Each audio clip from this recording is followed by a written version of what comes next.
बिस्मिल्लाहिर्रहमानिर्रहीम। अस्सलाम वालेकुम। कुकिंग विद मोहनी के साथ मैं हूँ मोहनी अरशद। अल्लाह ताला आप सबका हामी और नासिर हो। जब आपका गोश्त, दाल या सब्ज़ी खाने को दिल ना चाहे और कोई रूटीन से हटकर चटपटी या डिफरेंट चीज़ खाने का दिल करे तो आप इस रेसिपी को ज़रूर ट्राई कीजिएगा।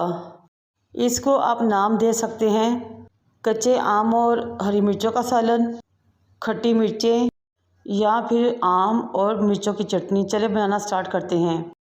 आधा किलो हरी मिर्च लें, उनको धो लें, खुश्क कर लें और इस तरह थोड़े बड़े साइज़ में काट लें। आधा किलो ही कच्ची कैरी या आम लें और उसको भी इस तरह स्लाइस में काट लें। एक मीडियम साइज़ का प्याज लें और उसको भी स्लाइस कर लें। अब आपने प्याज और कैरी को फाइन चॉप कर लेना है। आप सबसे रिक्वेस्ट है कि मेरे चैनल को लाइक करें, शेयर करें, सब्सक्राइब करें और बेल आइकन को टच करें ताकि मेरी तमाम वीडियो आप तक पहुँच सकें और अपने फैमिली, फ्रेंड और दोस्तों से भी शेयर करें। अब हम अपनी मज़ेदार सी चटनी या खट्टे सालन का कुकिंग प्रोसेस स्टार्ट करते हैं। एक बर्तन को चूल्हे पर रखें, उसमें 4 टेबलस्पून कुकिंग ऑयल डाल लें। फिर आपने इसमें 2 टेबलस्पून भर के ज़ीरा शामिल करना है और उसको कड़कड़ा लेना है। फाइन चॉप प्याज को इसमें शामिल कर लें और 2 से 3 मिनट के लिए पकाएं।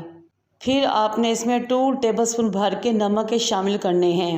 अब आप हैरान हो रहे होंगे कि मैंने इतने से प्याज में और इतने से कच्ची कैरी और हरी मिर्चों में 2 टेबलस्पून भर के ज़ीरा और 2 टेबलस्पून ही नमक शामिल किया है। नमक की क्वांटिटी इसलिए ज़्यादा है कि ये हमारे आम के खट्टेपन और मिर्चों की तेज़ी को बैलेंस करेगी। इस तरह हमें ना नमक ज़्यादा लगेगा, ना ही बहुत ज़्यादा ये चटनी या मसाला खट्टा बनेगा और ना ही हमें इसमें मिर्चों की तेज़ी ज़्यादा महसूस होगी। नमक डालने के बाद आपने प्याज को 5 मिनट तक पकाना है और इसका पानी खुश्क कर लेना है। फिर फाइन चॉप कैरी या कच्चे आम को इसमें शामिल कर लेना है और अच्छे तरीके से मिक्स कर देना है।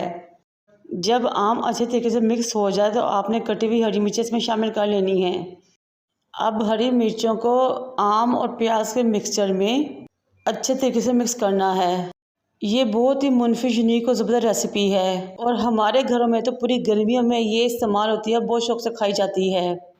जब आपका सालन खाने को दिल ना करे तो गर्मा गर्म घर की या तंदूर की रोटी लें, उसको देसी घी के साथ चौपड़ें और उसके ऊपर ये चटनी या मिक्सचर रख दें और रोटी के साथ खाएं। यकीन करें बहुत ही लुत्फ़ आएगा और बहुत ही मज़ा आएगा कि आप तमाम दाल, सब्ज़ी, गोश्त के जायके को भूल जाएंगे। और आलू वाले चावल हों या मटर पुलाव हो, उसके साथ उसका लुत्फ़ बहुत ही ज़बरदस्त हो जाता है।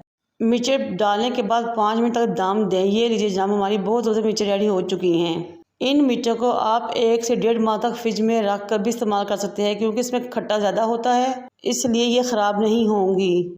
आराम से आप इसको यूज़ करें और इंजॉय कीजिए। मेरी रेसिपी ज़रूर ट्राई कीजिएगा। मुझे और मेरे वालिदैन को दुआ में याद रखें। अल्लाह हाफिज़।